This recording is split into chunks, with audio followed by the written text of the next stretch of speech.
The city of Duncan, Oklahoma, sits as the county seat of Stevens County, a community built on the bedrock of the oil industry and the steady rhythms of agricultural commerce. It is a place where the American dream is often realized through generational hard work, where families plant roots deep into the red clay soil and expect those roots to hold firm against the winds of the southern plains. In 2014, the Ruby family stood as a testament to this stability. They were a fixture of the community, a household name associated with local media and civic pride. John Ruby, 50 years old, was the publisher of the Marlow Review, a weekly newspaper that served as the heartbeat of the nearby town of Marlow. His wife, Tinker, 48, was known for her kindness and devotion to her children, a woman who anchored the family's domestic life. Their daughter, Catherine, 17, was a spirited junior at Duncan High School, a volleyball player with a bright smile and a future full of promise. To the outside observer, the Rubys were the picture of success and contentment, residing in an upscale home on Bent Tree Creek Lane, a quiet cul-de-sac lined with manicured lawns and the hushed atmosphere of affluence. On the morning of Monday, the 13th of October 2014, the tranquility of Bent Tree Creek Lane was shattered, not by the noise of a violent intrusion, but by the piercing realization of a silence that had lasted too long. The family's housekeeper arrived at the residence to begin her weekly routine. The Ruby home, usually buzzing with the frantic energy of a Monday morning John preparing for the work week, Catherine getting ready for school, was tomb-like. The air inside was stale, carrying a metallic scent that instinctively triggers a primal alarm in the human brain. As the housekeeper moved through the residence, the domestic stillness gave way to a scene of unspeakable horror. In the kitchen and dining area, the sprawling open-plan heart of the home, she found the lifeless bodies of John, Tinker, and Catherine Ruby. They lay on the floor, cold and stiff, their lives extinguished in a sudden, brutal eruption of violence that had seemingly occurred days prior. The 911 call that followed set in motion a frantic response from the Duncan Police Department. Officers arriving at the scene were met with a tableau that defied the logic of a typical burglary. There were no smashed windows, no kicked-in doors, and no obvious signs of a struggle that would suggest a chaotic fight for survival. The house was secure, yet the family had been executed within the sanctity of their own kitchen. The first responders, seasoned by the realities of law enforcement, were nonetheless shaken by the calculated nature of the carnage. John, Tinker, and Catherine had been shot to death. The weapon, later identified as a 9mm pistol, had been used with terrifying efficiency. Each victim had been targeted and struck down where they stood, leaving them no chance to flee or call for help. The positioning of the bodies suggested that the killer was someone they knew, someone whose presence did not cause alarm until the weapon was raised. As investigators cordoned off the street and the crime scene unit began the grim task of processing the home, the timeline of death became a critical focus. The bodies were in a state of decomposition that indicated they had not been killed that morning. The medical examiner's preliminary assessment, combined with the uncollected mail and the lack of activity at the house over the weekend, pointed to the murders occurring sometime on Thursday, October 9. This meant the Ruby family had lain dead on their kitchen floor for 4 days while the world outside continued unaware. Neighbors had mowed their lawns, driven to church, and gone about their weekend routines just yards away from a massacre. The realization that such violence could go unnoticed in a neighborhood defined by its safety and close-knit nature sent a shockwave of fear through Duncan. The immediate question facing District Attorney Jason Hicks and Duncan Police Chief Danny Ford was one of motive and opportunity. Who would want the entire Ruby family dead? John Ruby was a respected businessman, not known to have dangerous enemies or involvement in illicit activities that would invite a cartel-style execution. The brutality of the crime, specifically the inclusion of 17-year-old Catherine, suggested a motive that was personal and total. This was an annihilation of a family unit. However, as police took stock of the victims, they realized one member of the Hruby family was missing. 19-year-old Alan Hruby, the couple's son and Catherine's older brother, was not among the dead. Alan was a freshman at the University of Oklahoma in Norman, roughly an hour's drive north of Duncan. While his family lay decomposing in their home, the weekend had been a significant one for the university, the annual Red River rivalry game against the University of Texas in Dallas.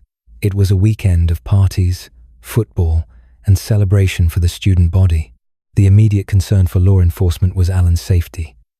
If there was a maniac targeting the Hruby family, Alan might be the next victim. Or, perhaps, he was already dead in his dorm room.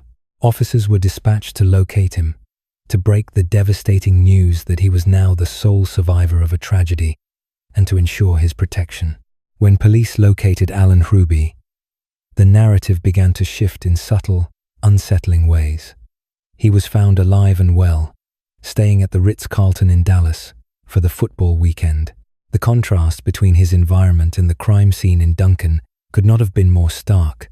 While his parents and sister lay in pools of dried blood, Alan had been enjoying the amenities of a luxury hotel, surrounded by the festivities of the college football weekend. Upon being notified of the murders, his reaction was observed closely by detectives. Grief is a complex and individual process, but investigators are trained to look for anomalies, for reactions that do not fit the magnitude of the loss. Alan displayed a dramatic outpouring of emotion, wailing and hyperventilating, a performance of sorrow that, to the seasoned eyes of the detectives, felt slightly off-key. It was intense, yet it lacked the paralyzing shock often seen in survivors of such sudden trauma. As the news broke, the community of Duncan plunged into mourning. The Hrubys were pillars of the town. John's work with the newspaper meant he was woven into the fabric of local discourse. Tinker was remembered as the supportive mother who cheered the loudest at Catherine's volleyball games. Catherine herself was the embodiment of innocent potential, a teenager whose life was cut short before it truly began. Candlelight vigils were planned, and neighbors huddled together, discussing the fear that a random killer was on the loose. The idea that a stranger had walked into the Hruby home and executed 3 people was a terrifying prospect that kept doors locked and lights on throughout the city. However, inside the investigation room, the theory of a random intruder was quickly losing ground. The crime scene told a different story. The killer had entered the home without force. They had used a gun that belonged to the family, a 9mm pistol that was reported missing from the Hruby collection shortly after the murders were discovered. The focus on the missing gun was a critical pivot point. John Hruby was a gun enthusiast, and the specific weapon used to kill him was his own. This detail narrowed the suspect pool drastically. It required knowledge of where the gun was kept, knowledge of the family's schedule, and the ability to get close enough to use it without a struggle. Background checks on the family finances and dynamics began to paint a picture of friction that contradicted the public image of the happy Hruby household. Investigators learned that the family wealth, while substantial, had become a source of toxic tension. John and Tinker had worked hard to build their estate, valuing discipline and financial responsibility. Their son, Alan, however, had developed a different relationship with money. He was known among his peers as a shopaholic, a young man obsessed with status symbols, designer clothes, and projecting an image of limitless affluence. This obsession had led to conflicts in the past, conflicts that were far more severe than the typical teenage rebellion. There were whispers of credit card fraud, of stolen checks, and of a desperation to maintain a lifestyle that a college freshman could not honestly afford. The police began to reconstruct Alan's movements over the weekend of the murders. He claimed to have been at school in Norman on Thursday, the day the medical examiner pinpointed as the time of death, before heading to Dallas for the game. But electronic footprints, cell phone tower pings, and toll road camera data are difficult to forge. Investigators started pulling the data, looking for inconsistencies in his timeline. They needed to know if Alan Hruby had stayed in Norman as he claimed. or if he had made a secret trip south to Duncan on that fateful Thursday morning. The existence of the family estate, worth millions, hung in the background of every question. If Alan was the sole heir, the death of his parents and sister would solve all his financial woes instantly. The concept of inheritance is usually a distant, abstract benefit for a young adult, something to be realized decades in the future after a parent lived a full life. But for someone drowning in debt and addicted to spending, the family estate can transform from a future safety net into a present-day target. The investigation quickly zeroed in on the will. Had there been recent discussions about money? Had John and Tinker threatened to cut Alan off? The police learned that the Hrubys had indeed been cracking down on Alan's spending. They had filed a report against him previously for using their credit cards without permission, a desperate attempt by parents to use the law to teach their son a lesson in boundaries. This tough love approach, intended to correct his path, may have instead triggered a lethal rage or a cold, calculated decision to remove the obstacles standing between him and the fortune he felt entitled to. As the initial shock of the discovery on October 13 turned into a methodical homicide investigation, the spotlight remained firmly fixed on the 19-year-old survivor. The grieving son narrative was rapidly disintegrating under the weight of forensic evidence and financial motive. The horror of the crime scene, the image of Catherine, slain in her kitchen, and her parents executed beside her, was compounded by the growing suspicion that the monster was not a stranger in the night, but the boy they had raised. The investigation was about to peel back the layers of the Hruby family history, revealing how a dispute over money and entitlement festered until it exploded into matricide, patricide, and fratricide. The shopaholic motive seemed too trivial, too shallow to explain the massacre of an entire family. Yet the evidence pointed to a greed so consuming that it erased all human empathy. The intro to the Alan Hruby case is not just about the discovery of bodies, it is the unveiling of a profound betrayal, where the desire for material excess outweighed the value of human life. The silence on Bent Tree Creek Lane was not just the absence of noise. It was the silence of a bloodline severed for the sake of a bank balance. To understand the sheer magnitude of the violence that visited the Hruby home in October 2014, one must first dismantle the polished veneer of the family's public life in Duncan, Oklahoma. The Hrubys were the picture of heartland success. John Hruby was the publisher of the Marlow Review, a local newspaper that had been in his family for generations. He was a pillar of the community, known for his work ethic and civic pride. His wife, Tinker, was equally beloved, known for her kindness and devotion to her children. Their daughter, Catherine, was a 17-year-old volleyball standout at Duncan High School, vibrant and full of promise. Then there was Alan. At 19 years old, Alan Hruby was a freshman at the University of Oklahoma, but his life was defined less by academics and more by a desperate, clawing need to project an image of affluence that did not belong to him. The tension that would eventually shatter the family began long before the weapon was purchased. It started with a pathology that went beyond typical teenage materialism. Alan was not merely fond of nice things. He was consumed by them. Friends and acquaintances at the university knew him as the guy who flaunted designer clothes, expensive watches, and tales of exotic travel. He cultivated a persona of the wealthy heir, a young tycoon in training who drove a loaded jeep and wore Louis Vuitton as a uniform. However, this image was a house of cards, constructed on a foundation of theft, deceit, and a profound sense of entitlement. The financial rot at the center of Alan's life was extensive. While his parents provided him with a comfortable existence, they did not fund the lavish lifestyle Alan felt he deserved. To bridge the gap between his allowance and his appetites, Alan turned to fraud. He opened credit cards in his parents' names, racking up thousands of dollars in debt on luxury goods. When those avenues were exhausted or discovered, he turned his predatory gaze toward the most vulnerable member of the family, his grandmother. In a precursor to the ultimate tragedy, Alan had been caught stealing from his grandmother earlier in 2014. He had gained access to her checkbook and credit cards, siphoning off vast sums to fuel his shopping addiction. He didn't use the money for tuition or essentials. He used it for status symbols. When the theft was discovered, the betrayal cut deep. But the family, attempting to handle the matter with grace and tough love, involved the authorities. Alan was charged with credit card theft and forgery. This legal entanglement was meant to be a wake-up call, a rock bottom that would force the 19-year-old to correct his course. Instead of reforming, Alan festered.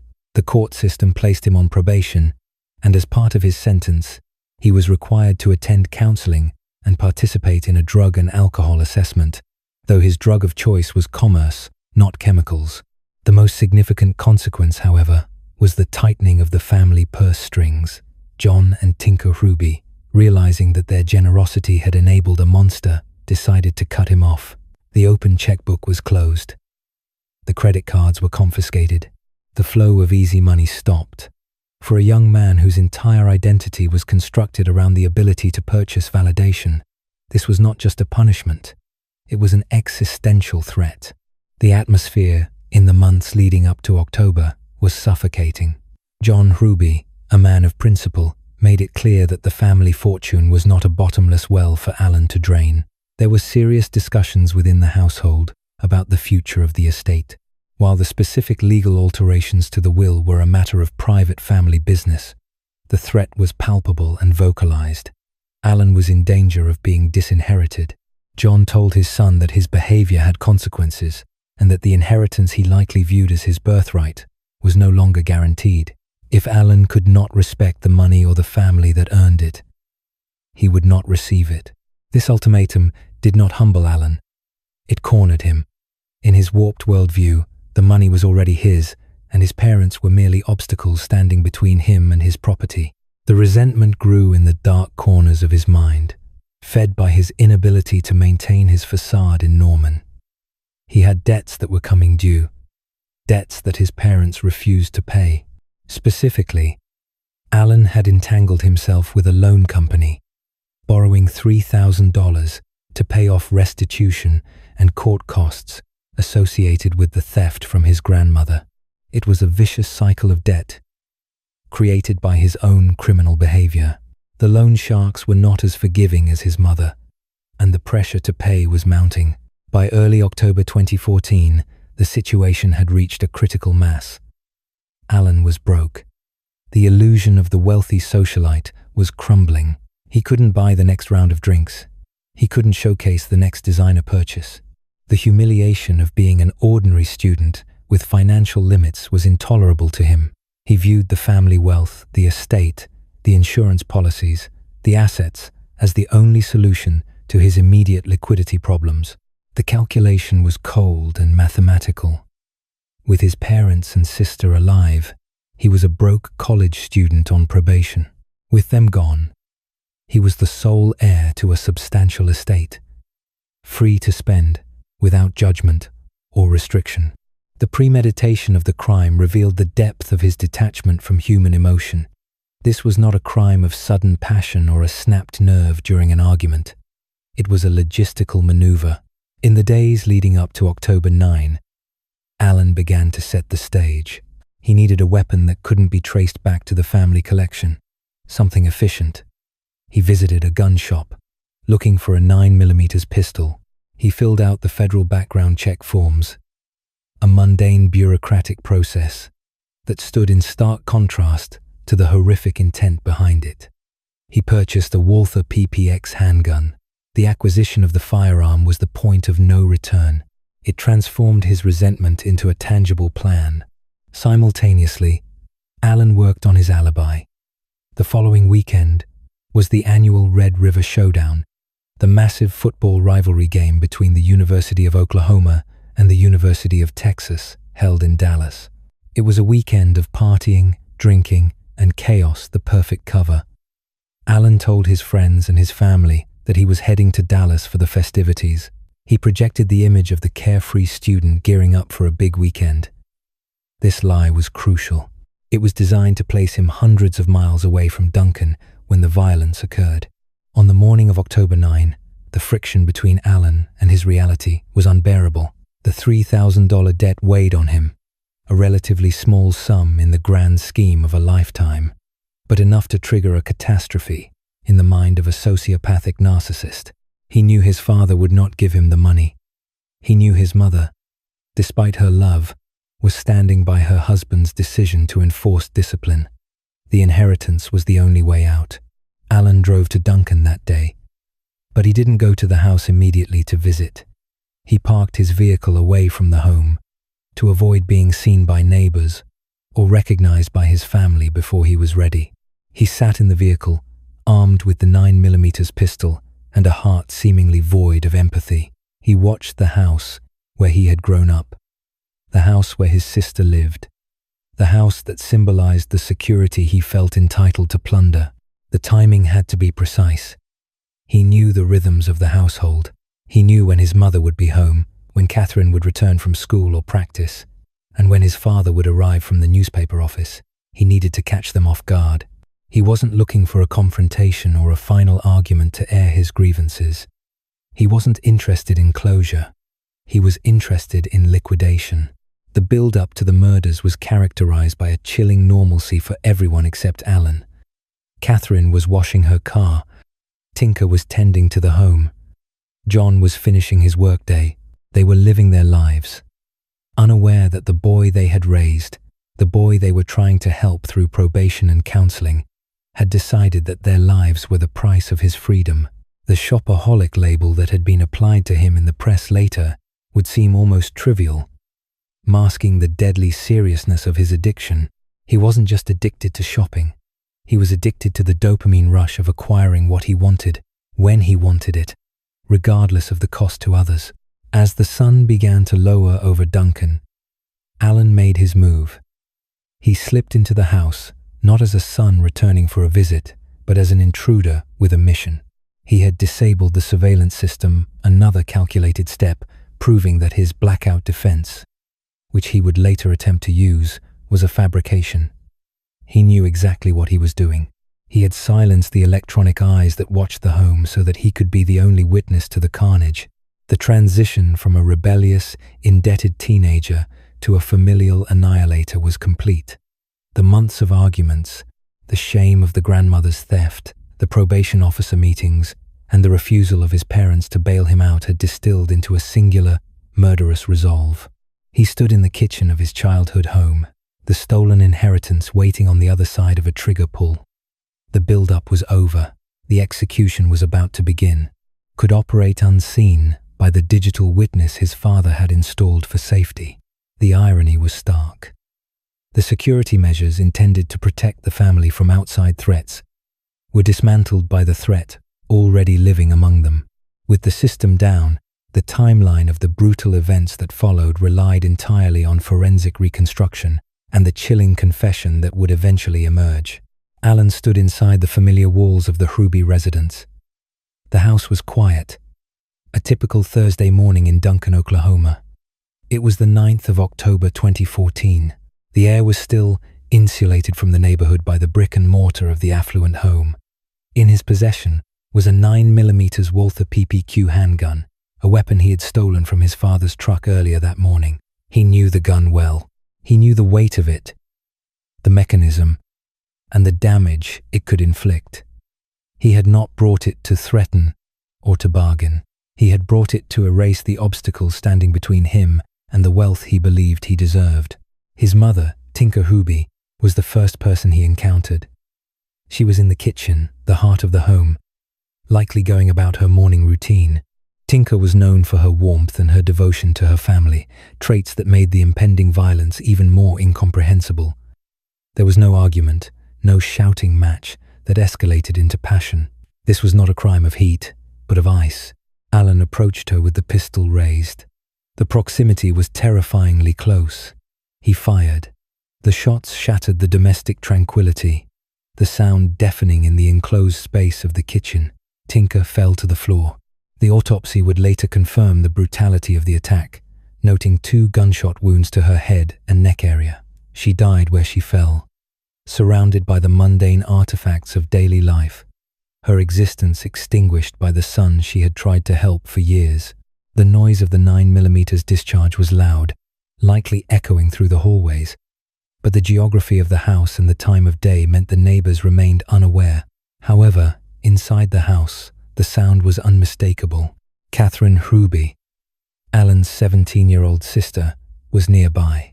A high school junior, full of promise and vibrant energy, Catherine was in the utility room, just off the kitchen. She had been washing her truck, a task typical for a teenager taking pride in her vehicle. Upon hearing the disturbance, or perhaps simply crossing paths with her brother in the tragic geography of the hallway, she became the next target. Alan turned his weapon on his sister. There was no hesitation, no pause to consider the shared childhood or the bond of siblings. Catherine represented another share of the estate, another barrier to the total control of the family assets.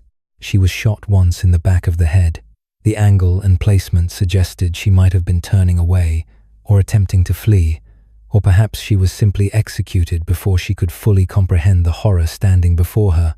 She collapsed in the utility room, her body lying only feet away from her mother's. In a matter of seconds, half of the Hruby family was gone.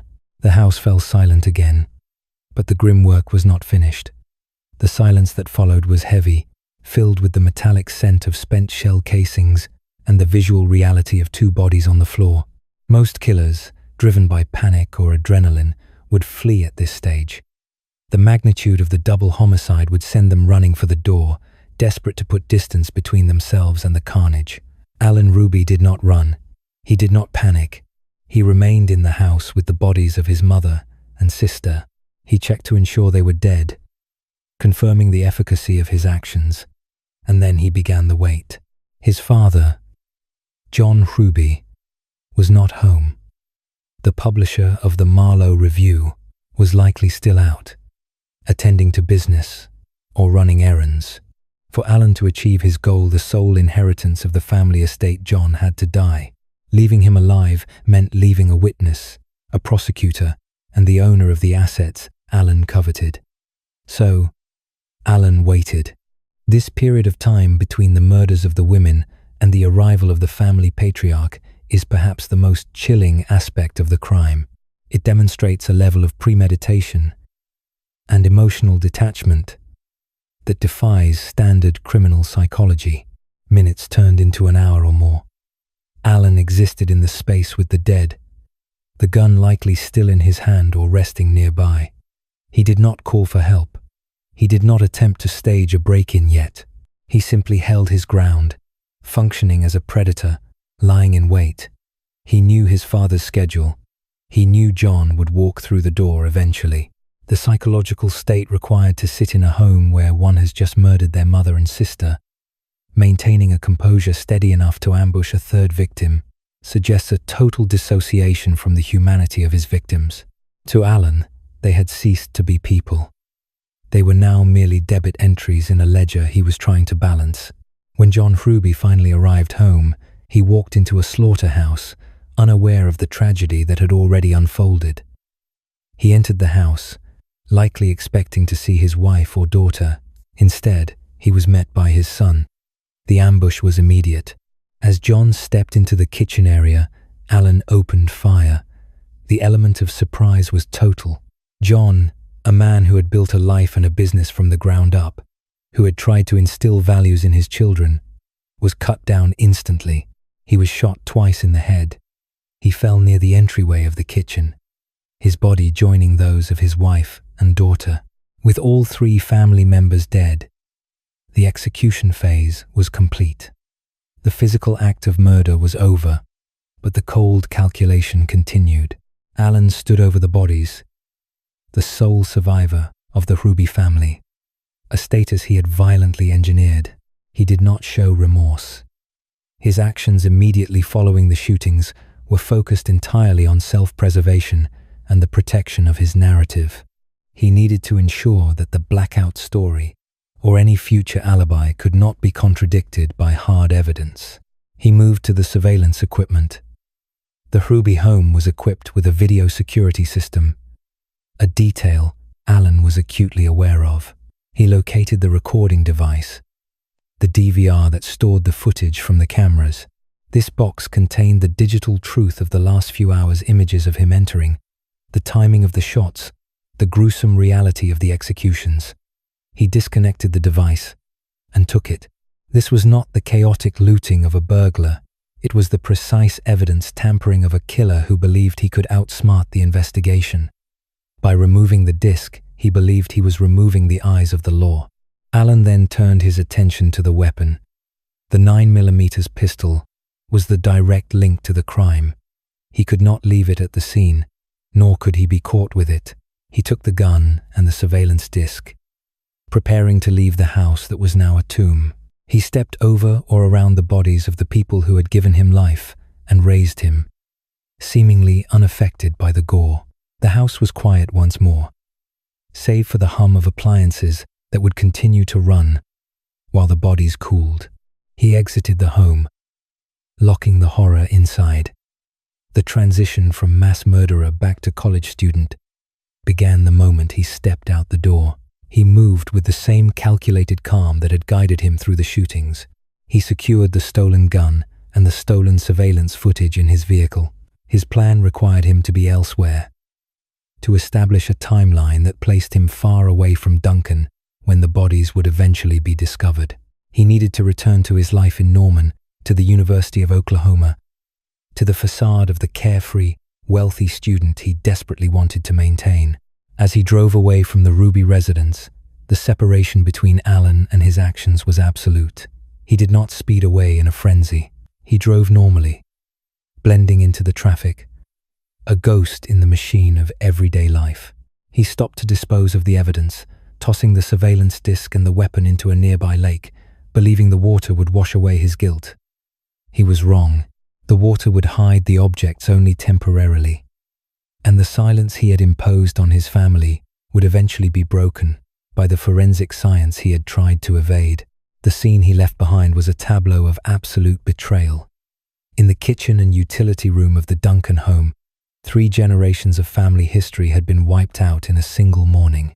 John, Tinker, and Catherine lay where they fell, victims not of a random act of violence, but of a specific, targeted greed. The motive was not passion, or rage, or self-defense. It was a transaction. Alan had decided that the lives of his parents and sister were the price he was willing to pay to clear his debts and secure his future. The sun continued its arc across the Oklahoma sky, casting light on a home that held a dark secret. For the next few days, the house would stand silent, the mail piling up, the phones ringing unanswered. Inside, the tragic reality of the Ruby family remained suspended in time, waiting for the housekeeper who would eventually stumble upon the nightmare Alan had meticulously crafted. He had executed his plan with the precision of a sociopath, believing that by removing the people who held the purse strings, he had cut the strings that held him back. In reality, he had severed his own tether to humanity, leaving behind a crime scene that would shake the community of Duncan to its core. The timeline of the murders, from the disabling of the cameras to the disposal of the gun, revealed a mind that viewed murder as a logistical necessity, a checklist to be completed before the weekend festivities of the OU Texas football game. The crime was done. The Rubies were dead.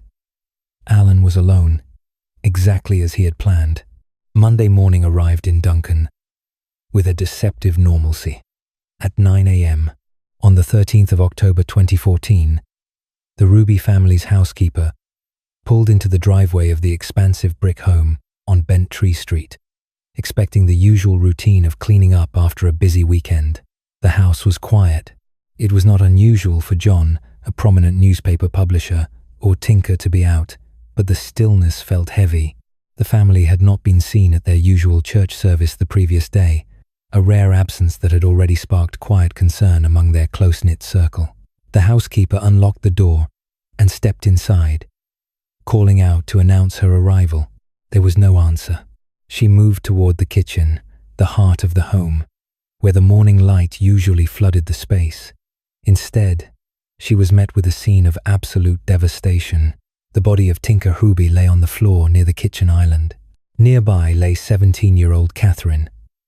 In the adjacent dining area, John Hruby was found slumped over. The air was thick with the scent of death. The bodies were cold, indicating that this had not happened that morning. The housekeeper, seized by shock, fled the residence and dialed 911, her voice trembling as she struggled to convey the impossibility of what she had just seen. The dispatchers in Duncan, accustomed to the rhythm of a town where violent crime was rare, immediately sent officers to the scene. When the first responders arrived, they entered a house that had been transformed into a tomb. They performed a tactical sweep, weapons drawn, fearing a shooter might still be on the premises. The house was clear of living threats, but the evidence of violence was overwhelming. Police Chief Danny Ford and his detectives began the grim task of processing the scene. They noted that there were no signs of forced entry. The doors were not kicked in, the windows were intact. This was the first critical clue. Whoever had done this likely had a key or had been welcomed inside. The nature of the wounds told a specific story. Each victim had been shot execution style with a 9mm handgun. It was efficient, cold, and personal. There was no sign of a struggle. No overturned furniture suggestive of a robbery gone wrong. Wallets and jewelry were left behind. This was an annihilation, not a burglary. As the medical examiner's team began their work, they estimated that the victims had been dead for several days, likely since late Thursday or early Friday. This timeline contradicted the initial assumption that something had happened over the weekend. The mail had piled up. The silence had lasted for nearly 4 days. As the crime scene tape went up and the neighborhood began to buzz with the horrifying news, investigators turned their attention to the surviving member of the family, 19-year-old Alan Hruby. He was a freshman at the University of Oklahoma in Norman, roughly an hour away. The police needed to notify him, but they also needed to verify his safety, fearing a targeted hit on the entire family. Officers contacted Alan, breaking the news that his parents and sister were dead. Alan's reaction was immediate and dramatic. He wailed, hyperventilated, and collapsed into the arms of friends and officials. He portrayed the image of a shattered son, the sole survivor of a mysterious tragedy. He was brought to the Duncan police station, not initially as a suspect, but as the next of kin. In the interview room, detectives offered him water and tissues, watching his demeanor closely.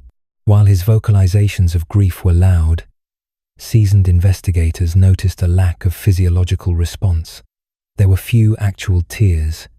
His recovery between bouts of sobbing was rapid, almost toggle-like. Detectives asked Alan to account for his whereabouts. He provided a detailed itinerary. He claimed he had been in Norman and then traveled to Dallas, Texas, for the annual Red River rivalry football game between Oklahoma and Texas. He described staying at the luxury Ritz-Carlton Hotel, a detail that aligned with the family's known affluence and his own expensive tastes. He insisted he had not been in Duncan since the previous weekend. On the surface, it was a solid alibi. He was a college student, enjoying a rivalry weekend, hundreds of miles away. However, the investigation was already operating on parallel tracks. While one team interviewed Alan, another was digging into the family's background and the digital footprint of the victims and the survivor. The forensic timeline of the murders was the first crack in Alan's story. The medical examiner placed the time of death on Thursday, October 9. Alan's alibi covered the weekend, but his whereabouts on Thursday were less distinct. Investigators requested Alan's cell phone, a standard procedure to look for threatening texts or leads on who might have held a grudge against the father. Alan handed it over. This device would become the undoing of his carefully constructed narrative. The police also pulled the call logs and tower pings. The technology provided an objective map of Alan's movements, indifferent to his verbal claims.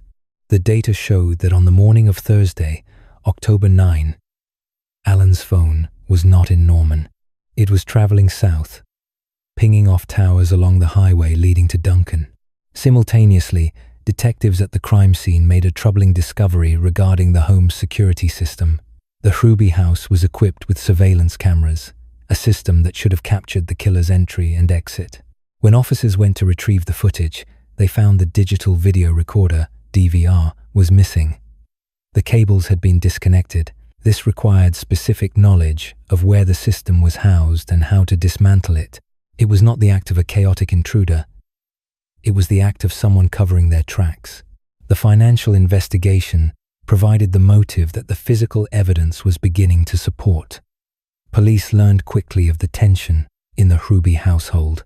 John Hruby had reported a theft to the police months prior. His own son had opened credit cards in his grandmother's name and racked up thousands in debt. Alan was on probation for credit card fraud.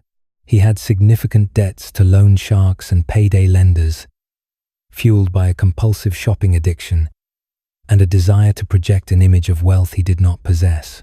The lavish lifestyle was a house of cards, and his parents had recently cut off the financial supply. Armed with the cell phone data and the financial motive, the tone of the interrogation changed. The detectives moved from comforting a grieving son to pressing a suspect. They confronted Alan with the tower pings. Why did his phone show him in Duncan on Thursday morning, when he claimed to be in Norman? Alan initially stuttered, trying to adjust his story, suggesting perhaps he had come down to drop something off but hadn't stayed. The detectives pressed harder. They pointed out the impossibility of the timeline. They noted the missing DVR. The pressure in the small interview room mounted. Alan's facade began to crumble. The hysterical crying ceased, replaced by a sullen, trapped resignation. He eventually admitted he had stolen his father's 9mm pistol from the center console of John's truck earlier in the week. He hadn't just dropped by. The confession that followed was chilling in its detachment. Alan described driving from Norman to Duncan on Thursday morning. He parked his vehicle down the street to avoid being seen by neighbors or the mail carrier. He slipped into the house through the unlocked back door, knowing the family's routine perfectly. He found his mother, Tinker, in the kitchen. He raised the gun and fired. The noise drew his sister Catherine and his father John from the other rooms. Alan described shooting them systematically. He didn't speak to them. He simply executed them. After the shooting, the shopaholic student didn't flee in a panic. He went upstairs to the security room, disconnected the DVR to steal the footage of his arrival, and then took the time to stage the scene. Though poorly, he then left the house, locking the door behind him, sealing his family inside. He detailed his post-murder actions with a disturbing calmness. On his way back to Norman, he stopped at a lake near a rural road. He threw the 9mm pistol and the security system hard drive into the water. He then returned to campus, attended classes, and proceeded with his weekend plans in Dallas, staying at the Ritz-Carlton and partying with friends while his parents and sister lay decomposing in the kitchen. He posted on social media, keeping up appearances, waiting for the inevitable phone call that would declare him the heir to the estate. The investigation team immediately dispatched divers to the location Alan identified. The search was methodical, battling the murky water, but the corroboration was essential. After hours of searching, divers surfaced with the evidence, the murder weapon and the waterlogged DVR. Ballistics testing would later confirm the gun matched the casings found on the kitchen floor.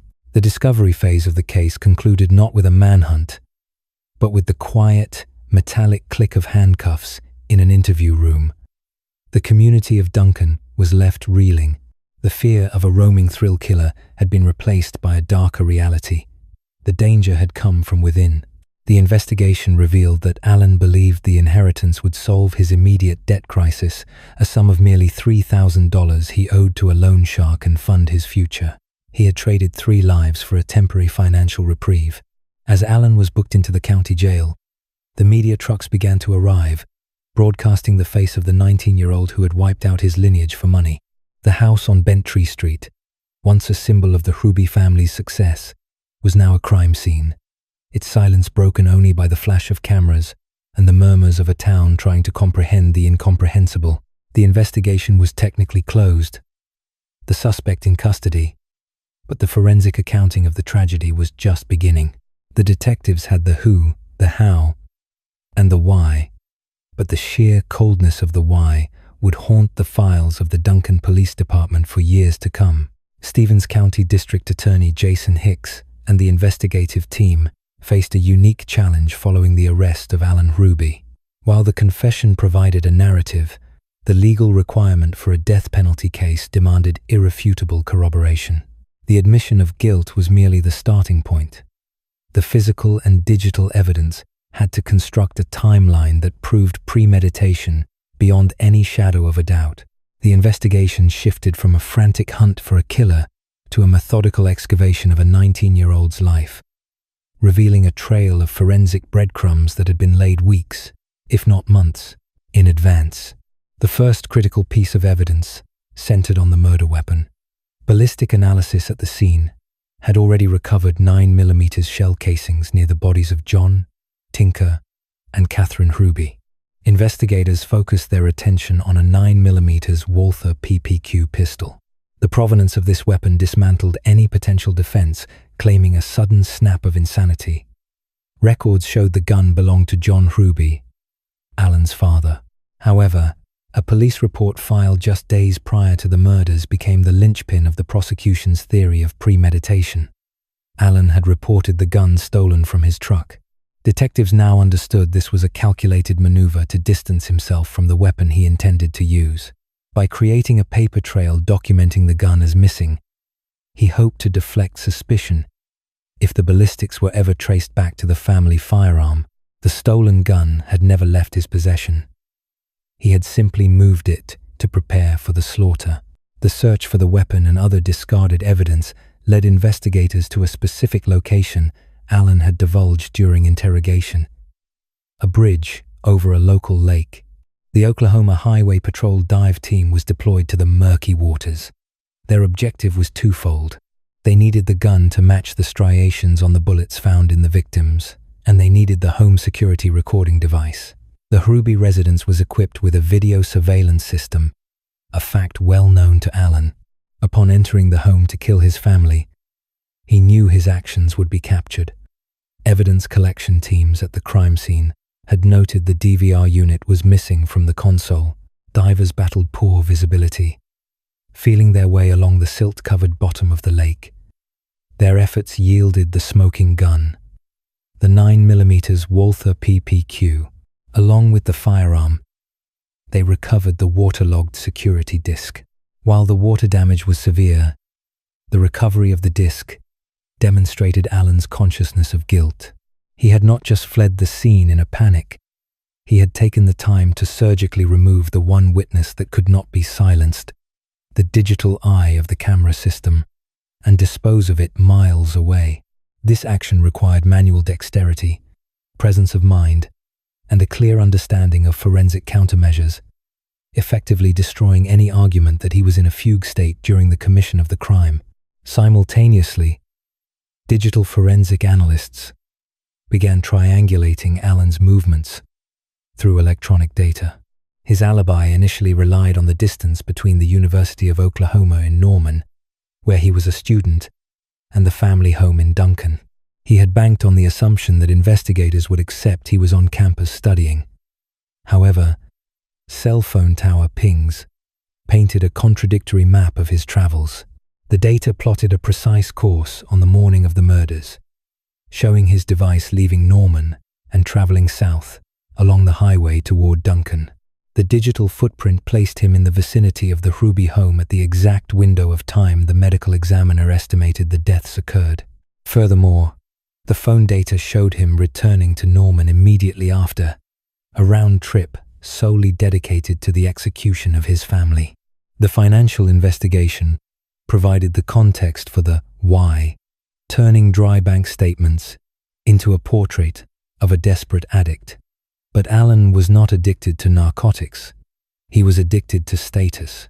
Forensic accountants reconstructed his spending habits, revealing a pathology of consumption that had spiraled out of control. The evidence showed that Alan had already burned through thousands of dollars, much of it obtained fraudulently. The most damning financial evidence involved his grandmother. Records indicated that prior to the murders, Alan had forged checks in her name and used her identification to obtain credit, racking up nearly $17,000 in fraudulent charges. This discovery had been the catalyst for the family conflict. John and Tinker Ruby had discovered the theft and, rather than covering for their son as they might have in the past, they had resolved to cut him off. The motive was crystallized in a specific, immediate debt. Investigators found that Alan owed $3,000 to a loan shark in Norman. While the sum seemed trivial compared to the value of 3 human lives, to Alan, who had been severed from the family bank account, it was an insurmountable obstacle. The text messages and call logs recovered from his phone revealed the pressure he was under to pay this debt. The prosecution built the case that Alan viewed his parents not as loved ones, but as the gatekeepers to the family estate. With them alive, he was destitute and facing potential legal consequences for the fraud against his grandmother. With them dead, he was the sole heir to a significant accumulation of assets. The timeline of the murders themselves, reconstructed through blood spatter analysis and the positioning of the bodies, showcased a chilling efficiency. The evidence suggested Alan had arrived at the home and waited. The kitchen, where Tinker Ruby was found, showed signs that she had been caught unaware. There was no struggle, no defensive wounds that suggested a fight. She had been executed. John Ruby met a similar fate. The most harrowing forensic detail concerned Catherine, the 17-year-old sister. She had been outside washing her truck, a mundane teenage chore. The evidence indicated she entered the house after her parents were already dead. Alan had waited for her. He did not flee after killing his parents. He remained in the house, armed, ensuring that no heir, other than himself, would remain to claim the estate. The bullet wounds she sustained confirmed she was killed with the same clinical detachment as her parents. Further proof of his sociopathic detachment was found in his movements immediately following the murders. Credit card records and surveillance footage from the days after the crime, but before the bodies were discovered, showed Alan living the high life he felt he deserved. He did not go into hiding. Instead, he traveled to Dallas. Receipts placed him at the Ritz-Carlton, a luxury hotel where he stayed while his parents and sister lay decomposing in the family home. Additional charges appeared for designer clothes and expensive meals. He was celebrating. This spending spree was entered into evidence not just as proof of his location, but as character evidence demonstrating a total lack of remorse. He was spending his inheritance before the death certificates were even signed. The investigation also uncovered the false trail Alan attempted to lay regarding the discovery of the bodies. Phone records showed he made a call to the Duncan Police Department, requesting a welfare check on his family. Feigning concern that he hadn't heard from them, he played the role of the worried son from his dorm room in Norman, initiating the very police response that would find the carnage he created. The recording of this call was secured as evidence, capturing the feigned distress in his voice, a performance that crumbled under the weight of the physical proof gathered by the detectives. Witness statements from friends at the University of Oklahoma corroborated the shift in his demeanor. They reported that Alan, known for his lavish spending and desire to be seen as wealthy, had been visibly stressed about money in the weeks leading up to the murders. However, immediately following the weekend of the killings, his mood lightened. He appeared relieved, even jovial, inviting friends to join him in Dallas for the Oklahoma-Texas football weekend festivities. This behavioral shift, documented by witness testimony, aligned perfectly with the timeline of the murders and the subsequent spending spree. The forensic examination of the vehicle Alan drove, the truck he used to travel between Norman and Duncan, provided the final biological links. Despite any attempts to clean up, microscopic traces are difficult to eradicate completely. Investigators scoured the interior for transfer evidence, blood, gunshot, residue, or soil from the crime scene. The amalgamation of digital pings, ballistics, financial audits, and biological traces created a net from which there was no escape. Every receipt, every text message, and every recovered item from the lake bottom served to tighten the noose. The state's case did not rely on the jury believing a confession that could later be recanted. It relied on the objective reality of the Walther PPQ, the time-stamped tragedy of the cell phone data, and the brutal arithmetic of the financial ledgers. Alan Hruby had treated the murder of his family as a business transaction, a necessary liquidation of assets to clear a ledger. The evidence, meticulous and overwhelming, proved that the tears he shed during his initial police interview were not for the loss of his family, but for the realization that his plan had failed. He had traded his mother, father, and sister for a weekend at the Ritz and a pair of handcuffs. With the forensic net tightened around Alan Hruby, the focus of the narrative shifted from the muddy banks of the lake to the sterile, fluorescent-lit interior of the Stevens County Courthouse. The physical evidence was irrefutable, leaving the defense with no viable avenue to argue innocence. The strategy for Hruby's legal team transformed immediately from seeking an acquittal to the desperate preservation of his life.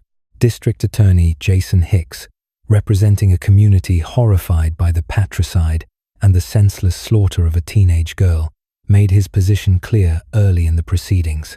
The state intended to seek the death penalty. The charges were 3 counts of first-degree murder, and the aggravating circumstances mass murder, murder for financial gain, and the heinous nature of the betrayal qualified the case for the ultimate punishment under Oklahoma law. For months, the legal machinery ground forward.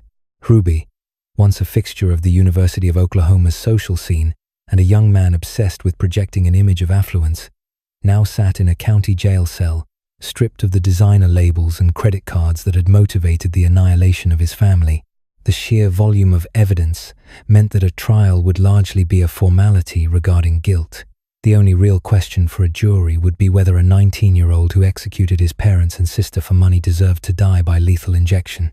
The prosecution was prepared to lay out the timeline of the shopaholic killer who had previously forged checks and stolen his grandmother's identity, framing the murders not as a snap decision, but as the inevitable escalation of a sociopathic need for consumption.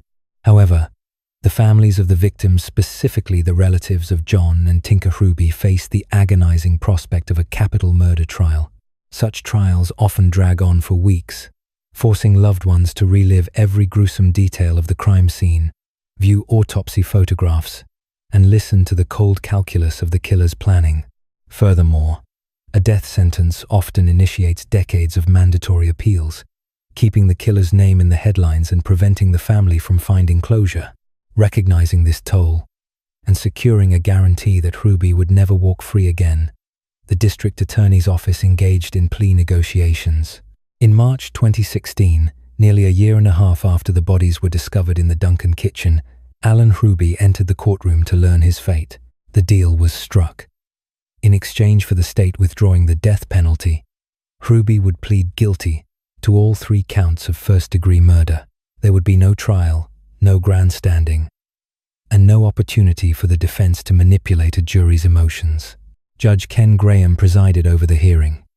The atmosphere was heavy, the air thick with the collective grief of a small community, where the Hrubys had been well-known publishers of the local newspaper. When asked to allocate his plea, Hruby stood before the bench.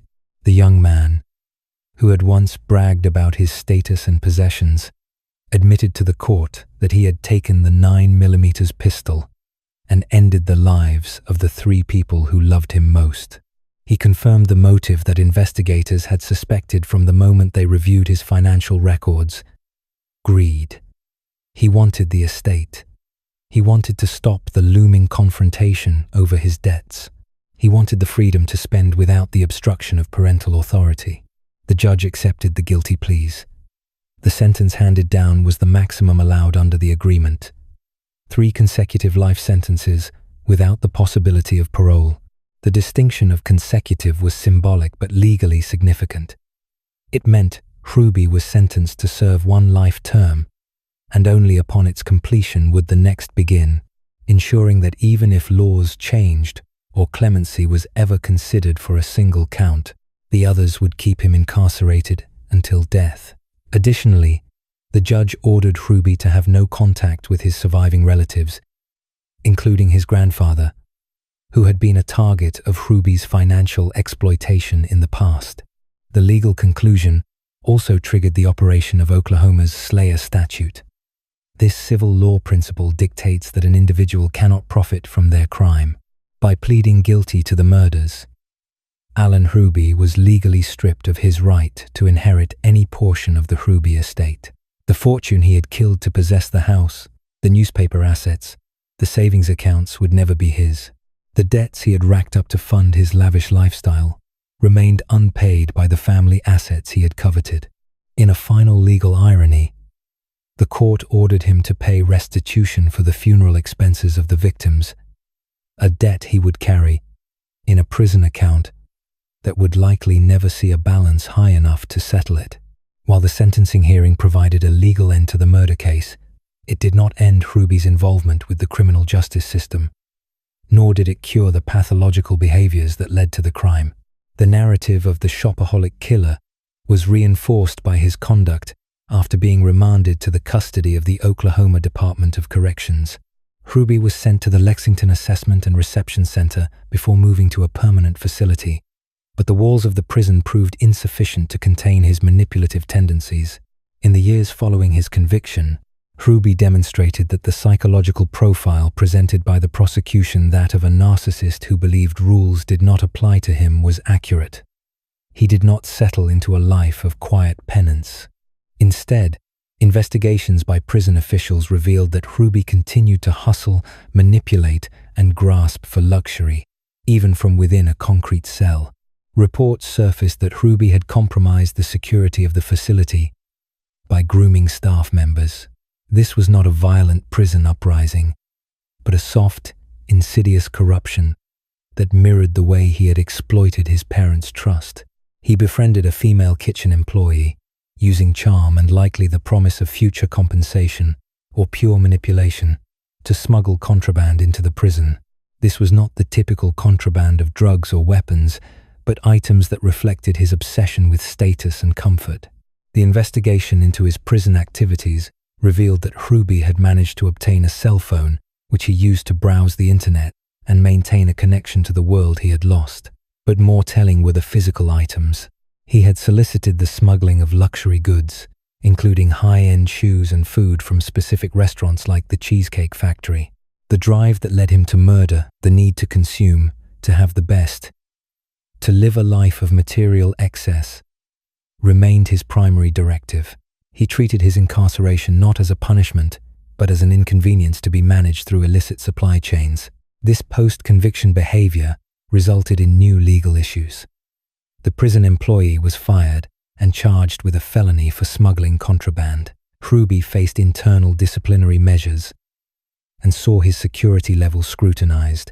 The writs of prisons comment, attributed to Hruby in communications intercepted by authorities, showcased the complete lack of remorse. He was attempting to curate a lifestyle of leisure behind bars, oblivious to or uncaring of the destruction he had caused to achieve it. The legal outcome, therefore, was dual-layered. First, the formal judgment of the court locked him away physically, ensuring the safety of the public and his surviving family members. The 3 life sentences acted as a permanent barrier between Hruby and society. Second, the administrative and subsequent legal actions within the prison system confirmed the prosecution's theory of the crime. Hruby was not a boy who snapped under pressure. He was a calculated manipulator whose desire for material gratification superseded all moral and legal boundaries.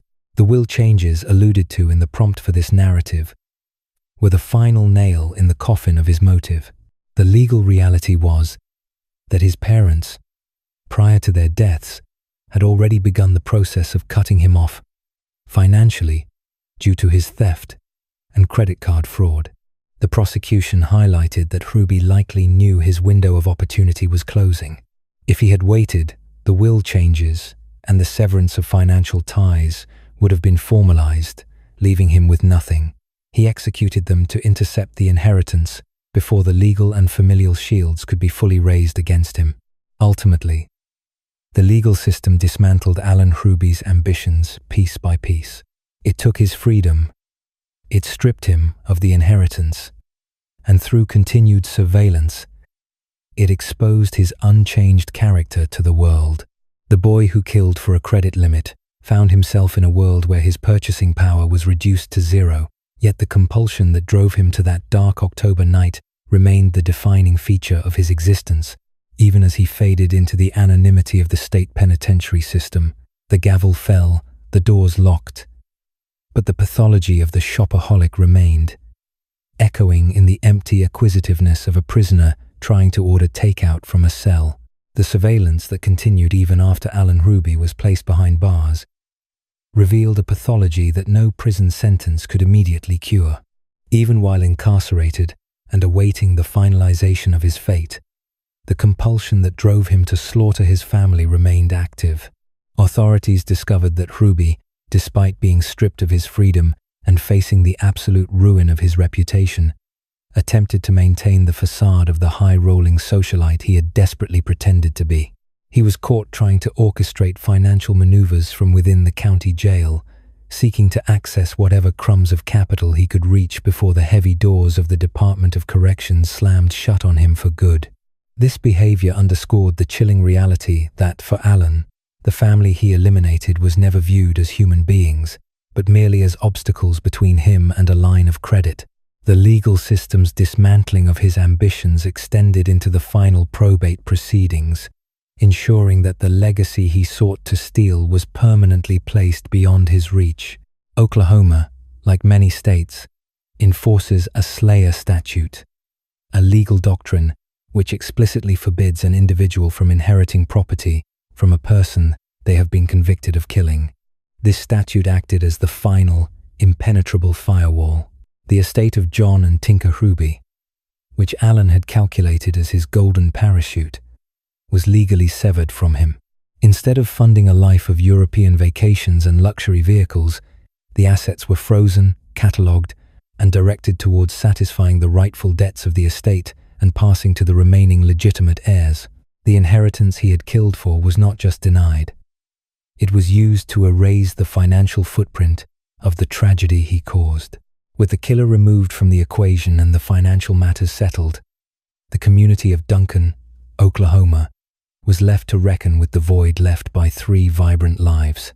The true legacy of the Ruby family began to emerge, not in the tabloids or the court documents, but in the memories of those who had lived and worked alongside them. The narrative shifted from the depravity of the son to the decency of the parents and the promise of the daughter. John Ruby was remembered not as a victim, but as a pillar of the local journalism community.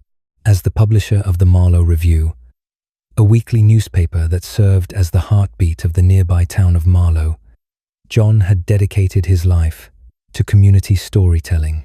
He was the type of figure who understood the pulse of small-town America, a man who championed local businesses, school sports, and civic events.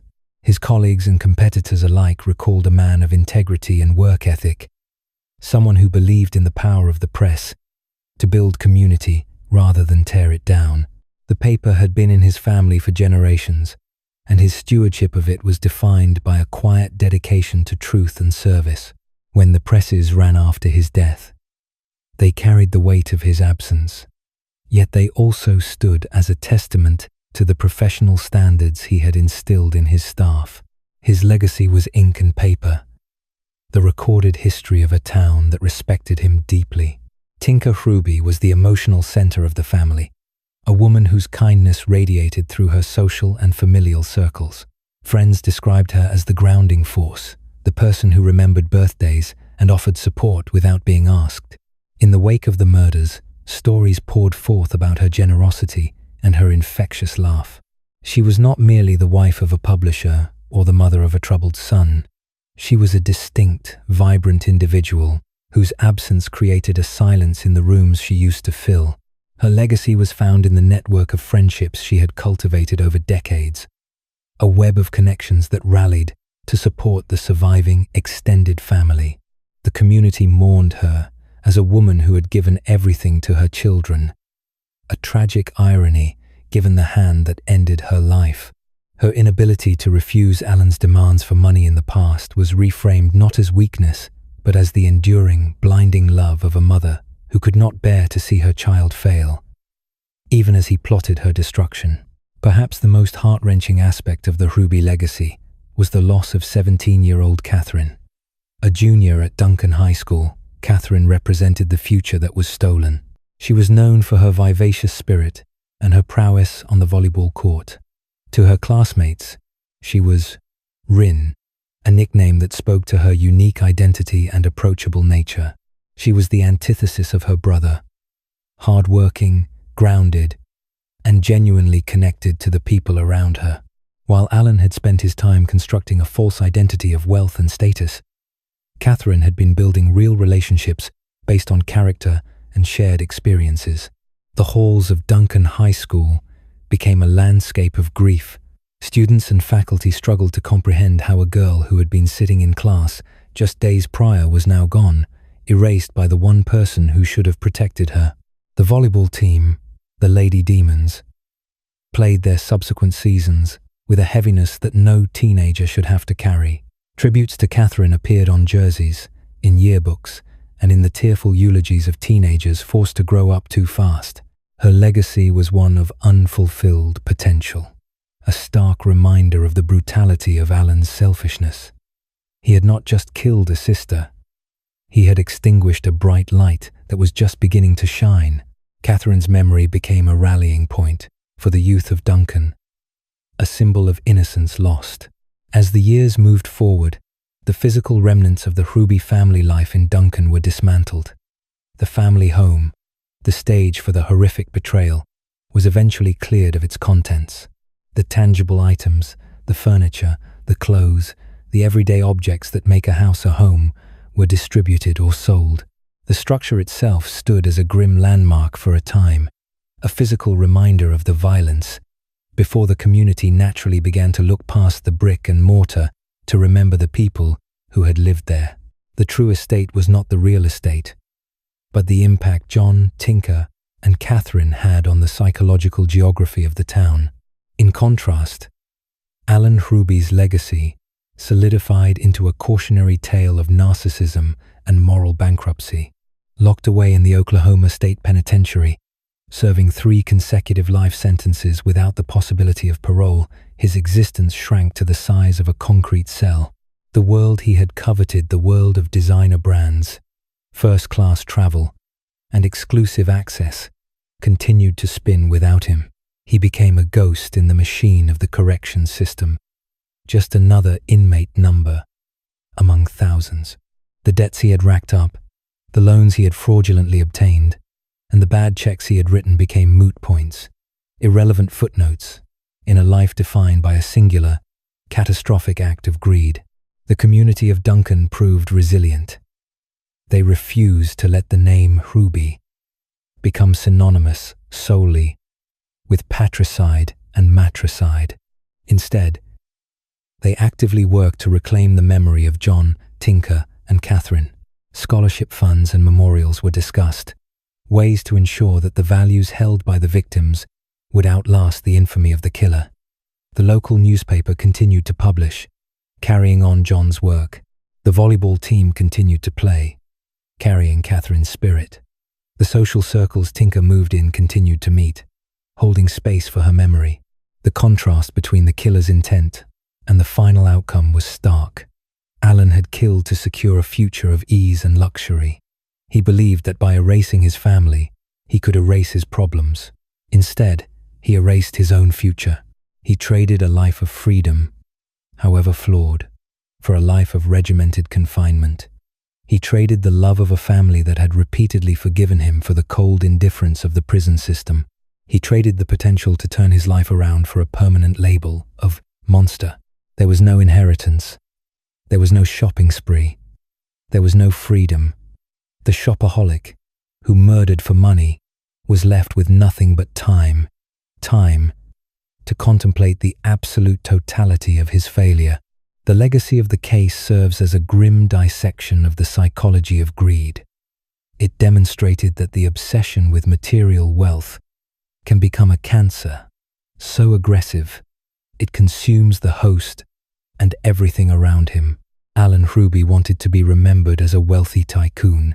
Instead, he is remembered as a hollow shell, a man who had everything he needed in the love of his family, but threw it away for things he could buy in a store.